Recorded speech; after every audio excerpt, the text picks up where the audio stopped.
आज हम बात करेंगे स्टेनो पर। तो स्टेनो जो है ये अदालत के अंदर एक ऐसा शख्स है जो जज साहब के बाद जिसका स्केल सबसे बड़ा होता है। यूजुअली जज साहब जो है अगर वो 17 या 18 में है तो कोर्ट का स्टेनो जो है वो 16 ग्रेड का सरकारी मुलाजम होता है और सिविलियन होता है। और यूजुअली वो जो है वो जज साहब के साथ बैठता है और ड्यूटीज़ के एतबार से, स्किल के एतबार से उसको टाइपिंग आनी चाहिए और उसके साथ उसको शॉर्ट हैंड आनी चाहिए। और जो है वो ड्यूटीज़ उसकी ये हैं कि जज साहब अगर उसको कोई भी ऑर्डर डिक्टेट कराएंगे तो वो उस डिक्टेशन को अपने पास शॉर्ट हैंड में लिखेगा और उसके बाद वो अपने कंप्यूटर के ज़रिए उसको प्रिंट करेगा और जज साहब के सामने उसको रखेगा और जज साहब उसमें से करेक्शन करेंगे और फिर उसको देंगे और वो फिर दोबारा जो है वो उसको दुरुस्त करेगा। तो ये हर कोर्ट की लोकल मैनेजमेंट है। कुछ ऐसे जजेस हज़रात हैं जो अपने डेली के जो अहकामात हैं, बुरी अहकामात भी जो है वो डिक्टेट कराते हैं और स्टेनो से करवाते हैं। कुछ ऐसे जो हैं वो कहते हैं कि नहीं, आप जो है ना वो मतलब उसमें हाथ से लिखते हैं अपने इंटायरम ऑर्डर्स को।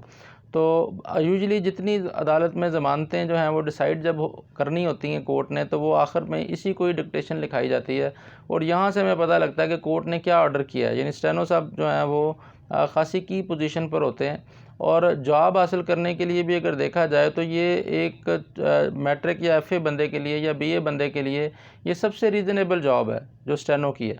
और जो है वो स्टेनो हज़रात जो हैं वो जितने फ़ैसले, फ़ाइनल फ़ैसले जो अदालतों के हैं वो भी यही टाइप कर रहे होते हैं।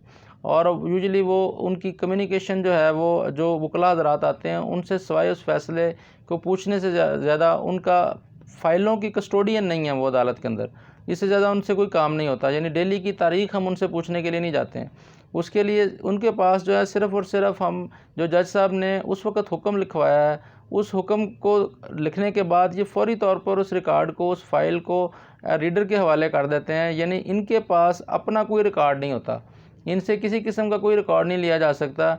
अब हमारे पास जो स्टेनो हैं वो बड़े ऑर्गेनाइज़ होते जा रहे हैं। उन्होंने मैक्सिमम ऑर्डर जो हैं वो अपनी अदालती जो है वो कंप्यूटर में सेव किए हुए हैं, इसलिए बड़ी तेज़ रफ्तारी के साथ चीज़ों को कर रहे हैं। वो टाइपराइटर का दौर नहीं है, अब कंप्यूटर का दौर है। इन सबको कंप्यूटर मिले हुए हैं, प्रिंटर मिले हुए हैं। तो और इसका जो एक यूजुअल फ़ायदा ये होता है कि अगर इमरजेंसी में हमें कोई पेपर चाहिए हो तो हम वो स्टेनो से ले सकते हैं, क्योंकि वाइट पेपर्स अदालत में उसी के पास होते हैं। Thank you very much.